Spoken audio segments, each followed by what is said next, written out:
There in the back of the alley, three big guys were kicking the living daylights out of a little Mexican kid dressed like a girl. His wig had fallen off in the beating. He was grabbing at his head and his testicles, trying to protect the most fragile parts of himself. Hey, 3-on-1 is not a fair fight. Ash ran and jumped on the nearest guy, knocking him to the ground. He sat on him and started punching him. One of the big guys stopped kicking the boy and turned to stop Ash from beating on his friend. I wouldn't do that if I were you. Sasha had come up from behind the bully and put her blade at his throat. He managed to spin away from her and ran out of the alley. Sasha turned her attention to the last bully still beating the kid up. Ash got off the guy he was beating, who was not moving anymore. Ash and Sasha turned to the last bully. Sasha put her blade away. I like these odds better. 2-on-1 is more my speed. You really shouldn't go around beating on people because they are gay. The last of the bullies was terrified, but tried to justify their attack to his new attackers. Maybe they would understand. We weren't kicking his ass because he's a faggot. Who cares about that? We were kicking his ass because he's a devil-worshipping Christian. Death to all Christians. The bully turned and ran, and Ash and Sasha led him, shocked at his words. They dropped to their knees to help the boy in a dress on the ground, his wig lying beside him. Sasha recognized him. Paco. Please, don't tell my brother. He will be mad I let this happen. Sasha and Ash helped him to his feet. What are you doing out here in a dress in the cold?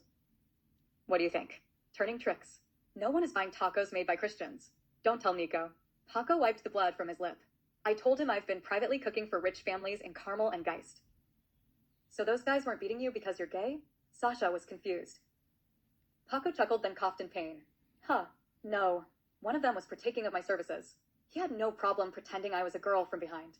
It wasn't until I turned around after the deed was done, he saw my cross and called his boys over. Ash couldn't take any more. Hey, you're in no shape to walk. I'm going to get the car. You guys stay here. Ash took off running using the allies, staying off the main strip. He didn't want to be recognized and get slowed down. Sasha put her arms around Paco to keep him warm. He was shivering. They took my money, they took my coat, and they peed on it. All because I'm Christian. I can walk around in a dress with my penis tucked in and offer my ass in an alley, but I can't be Christian. I should have stopped wearing my cross long ago, but I couldn't. I just couldn't. It protects me. God help me. Paco started crying. Sasha took off her fur coat and put it on Paco. Thank you, sorry. He wiped his nose. Paco, don't be sorry. You have nothing to be sorry for, you hear me? Sasha squeezed him hard. Sasha was crying for Paco. She had heard of Christian bashing, but she had never seen it this close. She thought of all the times she had brushed Nora, Emily, and Elena off for being scared or talking about it. It had not been real to Sasha until recently. The scene at the last festival when the meteors fell had been hard on her soul. Sasha had started taking the danger seriously then, which was why she volunteered to get the groceries and household items, but she was beginning to get tired of it.